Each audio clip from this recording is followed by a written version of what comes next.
안녕하세요. 이번에 2025학년도 서울지역 미술임용 합격자입니다. 제가 2025학년도 합격 수기를 발표하게 됐는데요. 제 공부 방법보다는 이제 선생님들의 다양한 공부 방법이 있으니까 그냥 참고 정도만 하시면 좋을 것 같습니다. 먼저 저는 교육학 점수를 16점을 받고 전공 점수를 59점 받아서 총 75점의 점수를 받았습니다. 제 점수 한번 참고해 주시면 좋을 것 같고요. 다음으로 바로 교육학을 제가 어떻게 공부했는지 말씀드리도록 하겠습니다. 먼저 제 소개를 간략하게 하자면 저는 사실 2024년도에 서울 지역에 채탈한 사람이었어요. 그 당시에 제가 교육학은 18점이라는 점수를 받았기 때문에 18점이 별로 낮은 점수가 아니라고 생각해서 2024년도에 공부 방법을 그대로 진행을 했었습니다. 먼저 좋지 않은 결과를 가지신 선생님들은 마음이 굉장히 힘드실 거예요. 저도 당시에 굉장히 힘들었었는데요. 그런 마음을 조금 회복하기 위해서 충분한 휴식기를 먼저 가졌었습니다. 친구들과 많이 만나고 늦잠도 많이 잤었던 것 같아요. 그렇게 휴식기를 가지면서 저는 교육학에 대한 기출풀이 강의를 들으면서 제가 쓴 답안에 대한 폭을 파악하려고 우선 노력했던 것 같습니다. 이때부터 공부를 그렇게 집중적으로 하지는 않고 간략하게 느낌 정도만 파악했던 것 같습니다. 그리고 제가 생각하는 교육학에 대한 교육 방법은 암기 과목이라는 성격이 큰 것 같아서 교육학 내용에 대한 회독, 암기, 백지 쓰기가 가장 적절하다고 생각했어요. 그렇기 때문에 매일 이제 선생님들께서 교육과정을 암기하시잖아요. 교육과정을 암기하시는 것처럼 성실히 회독, 암기, 백지 쓰기를 중점적으로 두도록 교육학에 대한 계획을 세웠습니다. 저는 회독하는 데서도 교육학에 대한 중요도 그리고 제가 하루에 소화할 수 있는 양을 스스로 범위를 나눠서 회독 순서와 회독 양을 두어서 그렇게 제가 앞으로 회독을 할 수 있도록 계획을 세웠어요. 다음으로는 3, 4월 달에 제가 교육학 방법을 말씀드릴 건데요. 저는 2024년도에 이미 공부한 경험이 있었기 때문에 하반기로 갈수록 교육학을 공부할 수 있는 여유가 좀 점점 사라질 것이라고 생각을 했습니다. 그렇기 때문에 이때부터 인출과 백지 쓰기 그리고 단권화를 동시에 진행을 했습니다. 백지 쓰기를 할 때 저는 저 혼자 스스로 백지 쓰기를 한다면 조금 지루한 느낌을 받아서 이때 제가 네이버로 퀴즈 형성평가 밴드 스터디를 모집했었어요. 이 방법은 한 3명, 4명 정도 구성을 해서 각각 5문제, 6문제씩 교육학에 대한 형성평가 문제를 밴드에 업로드해서 구성원들이 모두 백지를 쓴 것을 인증샷을 올리거나 아니면 댓글로 타이핑을 치는 스터디였습니다.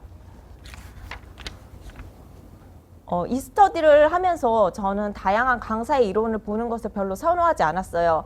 그렇기 때문에 저는 제가 베이스로 두는 한 명의 강사 위주로 공부하실 스터디 조원을 모집했습니다. 이렇게 진행이 되면 이론서도 공통이 되고 용어 사용도 공통적이어서 답안이나 스터디를 진행하는데 좀 더 수월했던 것 같습니다. 5월, 6월 교육학 방법도 3월, 4월과 동일하게 진행을 했습니다. 7월, 8월 이때쯤 되면 밴드에 업로드된 형성평가 문제가 어느 정도 축적이 되는데 저는 이 축적된 문제들을 조금 교육학 공부에 활용하도록 하였어요. 이렇게 축적되어 있는 형성평가 문제를 계속적으로 계속적으로 활용하면서 저는 백지 쓰기를 진행했던 것 같습니다. 9월, 11월이 됐을 때 이때부터는 문제풀이가 더욱더 중요하다고 생각됐습니다. 그렇기 때문에 제가 베이스로 두는 교육학 강사 선생님의 모의고사 문제풀이를 수강해서 문제풀이에 대한 감을 살리려고 했습니다. 이때도 저는 다양한 강사의 모의고사를 풀지는 않았던 것 같습니다. 모의고사를 풀면서도 저는 3월부터 7, 8월까지 진행한 밴드 형성평가, 백지 쓰기, 회독도 매일 진행했었습니다. 이때 제가 중요하게 생각했던 것은 저는 교육학과 전공의 공부 비율을 교육학과 전공의 공부 비율을 2대 8로 두되 교육학에 대한 공부 양을 줄이진 않았습니다. 다음으로 제 전공에 대한 학습 방법을 말씀드리겠습니다.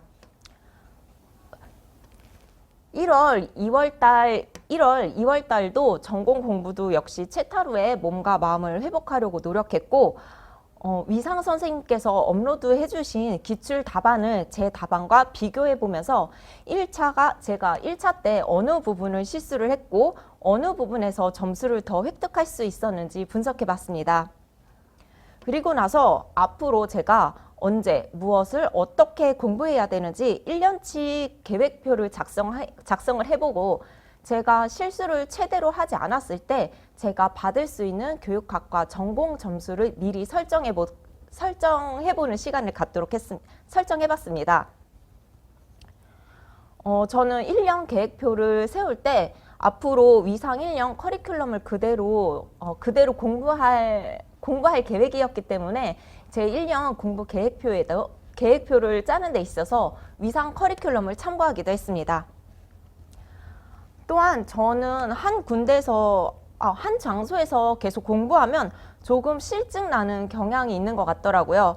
그래서 저는 1년 동안 제가 앞으로 어느 스터디 카페, 어느 도서관, 어디에서 공부를 할 수 있을지 동네 주위에 있는 스터디 카페나 도서관 등을 돌아다녀 보면서 스터디 카페의 분위기를 미리 파악하려고 노력했습니다. 3월과 4월이 됐을 때 이때는 본격적으로 공부를 해야 할 시기라고 생각을 했어요. 그런데 제가 1월 달, 2월 달에 1년 계획표를 세웠는데 이 계획표가 올바르게 세워졌는지 점검이 필요하다고 생각했습니다. 그럴 때 저는 위상팀의 교수님과 상담을 진행했어요. 이렇게 상담을 진행한 후에 저는 이렇게 상담을 진행을 한 후에 위상 교수님과의 이야기를 토대로 제 1년 계획표를 다시 수정하거나 보완하는 시간을 가졌었습니다. 저는 아까부터 계속 1년 계획표를 말씀드리는데 저는 계획표를 쓰는 걸 상당히 선호를 해서 좀 더 계획표를 구체적으로 작성을 했어요. 1년 계획표를 작성하고 그리고 1년 계획표를 바탕으로 다시 월별로 계획표를 작성하고 그걸 통해서 다시 1일 플래너를 작성했었습니다. 저는 공부 계획표나 플래너를 구체적으로 쓰는 걸 선호해서 계획표를 작성하는데 꽤 많은 시간을 투자했던 것 같습니다. 그리고 이 시기가 되면 3, 4월이 되면 직강에서는 심화 이론을 직강으로 진행이 나가고 심화 이론이 직강에서 아마 수업이 진행되고 있었을 거예요. 근데 저는 이때 제가 1월달, 2월달에 기본 이론을 또 들어야 할지 아니면 3, 4월 달에 진행되고 있는 심화 이론을 들어야 할지 고민이 됐는데요.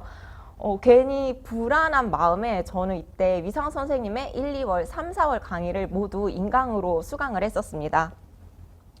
이때 저는 책 정리와 단권화도 같이 진행을 했었는데요. 저는 서브를 따로 만들진 않았어요. 저는 위상팀의 교재를 이용해서 단권화를 했었는데요.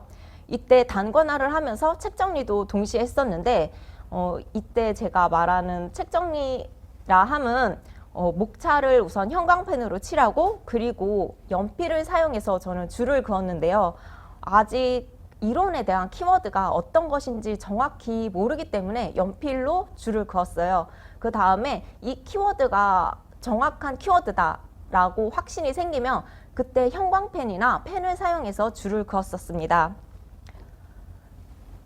그리고 스터디는 저는 백지 쓰기나 전화 인출, 즉 문답 스터디를 위주로 구했었어요. 스터디 카페에서 매일 공부하게 되면 제가 하루에 대략적으로 몇 시간을 공부하는지, 집에 오면 몇 시가 되는지 파악이 되더라고요.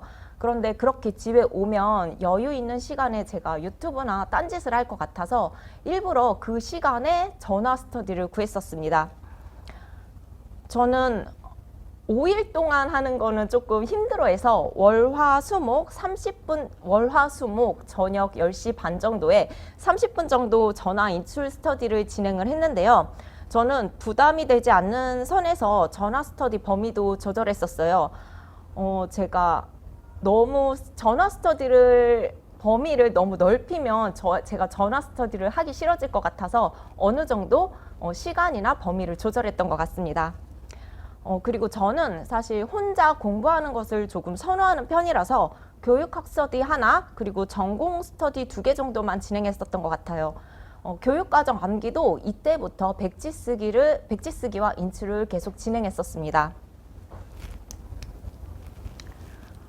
5월, 6월 때는 위상팀에서 문제풀이 기출 분석반이 진행이 되는데 저는 이 수업을 직강으로 수강을 했었어요. 제가 N수라서 집에서 혼자 공부하면 해이해질 것 같아서 직강으로 가야지 사람들을 보면서 자극을 받으면서 해이해지지 않는다고 생각을 했었습니다. 괜히 아침에 나오기 싫어질까봐 사실 직강 당일에도 아침 8시쯤에 30분 정도 친분이 있는 선생님과 문답 스터디를 진행했었어요. 이렇게 스터디가 있어야 제가 합리화하면서 지각을 하지 않고 수업을 직강으로 잘 나올 수 있을 거라고 생각했었습니다. 5, 6월 기출 및 문제풀이 강의는 임용시험의 큰 유형을 파악하는 강의입니다.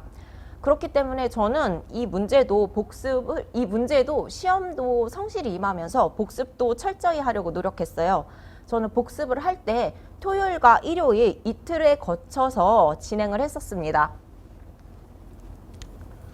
그리고 이때는 장지영 교수님께서 첨삭과 채점을 해주시는데 제가 첨삭과 채점을 보면서 제가 실수한 것과 그 실수를 보완하기 위해서 무엇을 해야 하는지 글로 구체적으로 작성해보는 시간을 가지기도 했었어요. 그리고 이때부터는 사실 모고 등수가 나오기 시작하는데요. 저는 사실 모고 등수에 대한 멘탈 관리를 잘 못했어요. 이제 선생님들께서는 이제 멘탈 관리도 더 잘 하셨으면 좋겠습니다. 7, 8월 때는 제가 특히 여름에 취약하다는 것을 2024년 공부를 통해서 알게 됐어요. 그래서 7, 8월에 제 공부의 목표는 제가 최대한 슬럼프가 오지 않도록 하는 것이었습니다. 그렇기 때문에 저는 공부 장소를 좀 변화를 많이 줘봤던 것 같습니다. 저는 7, 8월에는 오전 공부 장소와 오후 공부 장소를 다르게 설정을 했었습니다. 이렇게 설정하면 오전 때 공부할 분량을 어떻게든 오전에 끝내게 되고 오후 때 공부할 분량을 어떻게든 오후에 끝내게 돼서 조금 슬럼프가 오는 걸 좀 방지할 수 있었던 것 같습니다. 그리고 전 이때도 위상팀의 7, 8월 영역별 모의고사 문제풀이를 직강으로 수강을 하고 그리고 윤진 선생님의 필독서 강의를 인강으로 수강을 했었습니다. 7, 8월 영역별 모의고사 문제풀이는 전공 이론을 조금 더 세부적으로 암기하고 인출할 수 있는 수업이라고 생각을 해요. 그래서 이때는 사실 모의고사 문제가 상당히 많은데요. 이 문제들을 모두 성실하게 임해야지 제가 아는 것과 모르는 것을 확실히 구분할 수 있다고 생각해서 모든 문제를 풀었었습니다. 이때 7, 8월 영역별이 되면 교육과정도 영역별로 모의고사를 풀게 되는데요. 저는 3, 4월 때부터 꾸준히 교육과정을 암기를 했는데 사실 이때까지도 교육과정 영역 모의고사 주차 때 저는 교육과정을 술술 풀어서 풀지는 못했어요. 하지만 이때까지 암기한 것을 바탕으로 어떻게든 교육과정 암기한 것을 인출하면서 풀고 그리고 다시 2022년 교육과정을 암기를 하게 되면 더 잘 암기가 되는 것 같더라고요.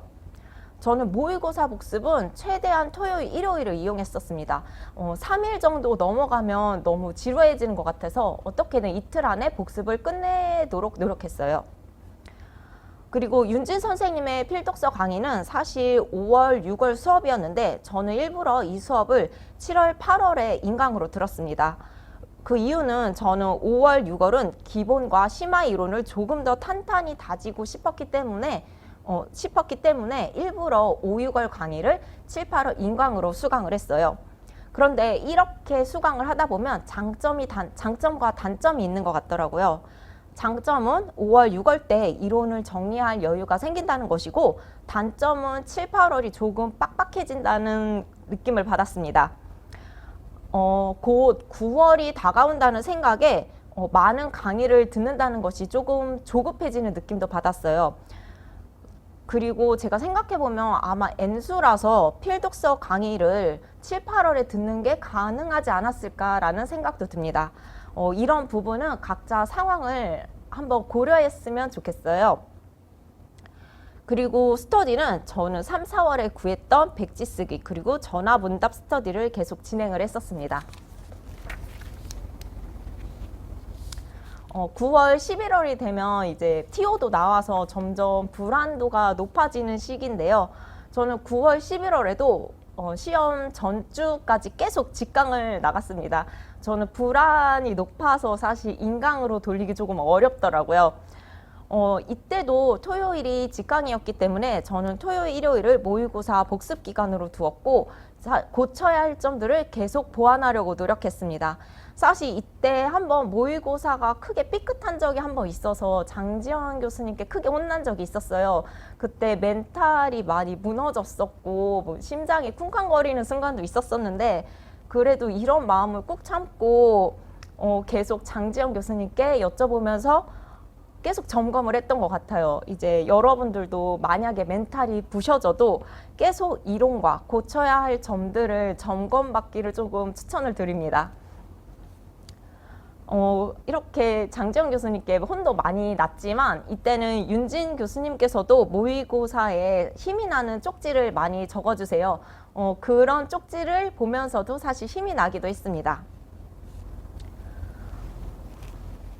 그동안 제가 8월 달까지 1월부터 8월 달까지 회독과 인출 즉 백지 쓰기의 비율을 5대5 정도로 두었다면 9월 달부터는 회독과 인출을 2.5대 7.5의 비율로 두었습니다. 그만큼 저는 이때부터 인출 그리고 백지 쓰기의 비율을 크게 두었어요. 그런데 이렇게 혼자 백지 쓰기를 하게 되면 아무래도 제가 했던 것만 계속 백지를 쓰는 경향이 있는 것 같아서 이때도 제가 퀴즈 스터디를 꾸렸습니다. 공부 막판이어서 스터디 구성원이 조금 중도 포기를 하거나 나가는 경우가 있으면 안 된다고 생각을 해서 사실 이때는 기존에 친분이 있던 선생님도 한 2명이서 스터디를 구성을 했어요. 이거 카톡으로 진행하는 스터디였는데 한 타임에 시간과 범위를 정해서 한 명당 5문제나 6문제씩 간단한 형성평가 형식으로 퀴즈를 내는 스터디였습니다. 그 퀴즈를 해당 시간 안에 빨리 풀고 인증샷을 올리는 스터디였습니다. 이때도 무조건 위상 선생님의 기본과 심화 이론서에서 문제를 내기로 약속을 했었어요. 이렇게 진행을 하다 보면 사실 하루에 3타임씩 5, 6문제씩 풀어야 하기 때문에 하루에 무려 45개의 문제를 백지 쓰기를 하게 됩니다. 이렇게 45개 문제 백지 쓰기를 주말 제외하고 매일 진행했던 것 같아요. 그리고 이 스터디는 사실 시험 바로 전날까지 진행을 했었습니다. 2022년 교육과정 암기는 따로 스터디를 하지는 않고 계속 혼자서 매일 백지 쓰기를 진행을 했었습니다. 아마 공부 방법은 다른 선생님들께서 더 많이 구체적으로 얘기해 주실 거라 생각을 하는데, 사실 저는 저만의 공부 방법이라던가 규칙을 하나 세웠었어요. 왜냐하면 저는 N수라서 매너리즘에 빠지는 것을 조금 많이 경계를 했거든요. 그런데 이런 규칙을 세우는 게 사실 이것도 장점과 단점이 있는 것 같더라고요. 장점은 해이해지지 않는다는 점이고, 단점으로는 조금 빡빡한 규칙으로 멘탈 관리가 잘 되지 않아서 마음이 많이 힘들었었던 것 같아요. 그렇기 때문에 이 부분도 그냥 참고만 해주시면 좋겠습니다. 제가 정했던 규칙은 첫 번째로 공부 방향과 목표는 내 판단으로 설정을 하되 암기할 내용을 스스로 판단하지 말자였습니다. 이렇게 목표는 제 성향과 기출 그리고 위상 선생님과의 상담으로 설정을 할 수 있으나, 암기할 내용은 이제 이건 나오지 않아, 이거는 너무 암기하기 어려워, 누가 외워, 이런 식의 생각을 조금 지향했었어요. 그렇기 때문에 아무리 어렵고 암기하기 힘든 내용이라도 누군가는 암기할 것이다 라는 생각으로 모든 내용을 암기하려고 노력했었습니다. 두 번째로는 익숙한 것과 아는 것을 구분하자입니다. 오랫동안 공부를 하게 되면 이론에 대한 단어가 익숙하게 돼요. 이렇게 익숙해질 뿐일 텐데 익숙함을 아는 것으로 착각하는 경우가 생기더라고요. 그래서 저는 이 부분을 조금 경계를 했는데요. 익숙한 것과 아는 것을 구분하는 방법으로는 저는 모고, 답안과 첨삭을 많이 활용을 했어요. 그리고 가끔 저에게 질문을 하는 선생님들이 계셨었는데, 이렇게 질문에 대한 설명을 해드릴 때 저는 추상적인 단어보다는 구체적이고 분명한 단어를 사용해서 설명을 해드렸었습니다. 이렇게 설명을 하면서 제가 제 자신이 구체적인 예시까지 들 수 있다면 제 자신이 그 이론을 확실히 암기할 수 있는 것이라 생각을 했었습니다. 세 번째로 제가 만든 규칙은 아는데도 틀렸어는 없다, 틀린 거는 틀린 거다 였습니다. 틀린 내용은 제 생각에는 틀린 내용은 결국 정확히 그 내용을 모르기 때문에 틀린 것이라 생각을 했어요. 그렇기 때문에 틀린 부분을 다시 복습하는 과정을 거쳤었습니다. 또한 모고에서 점수를 받았지만 제가 스스로 풀면서 애매하게 풀었던 느낌이 들었던 문제들도 다시 복습을 했었어요. 저는 이렇게 복습하는 과정이 회독이라고 생각했었습니다. 네 번째, 실수도 실력이다. 저는 제가 해이해지는 것을 극도로 경계했기 때문에 실수도 실력이라고 생각하고, 실수를 최대한 하지 않기 위해서 내가 무엇을 어떻게 해야 하는가 항상 고민하는 시간을 가졌었습니다. 개인적으로 임용 공부에서는 실수하는 것이 제일 어렵고 중요한 것 같다고 생각을 합니다.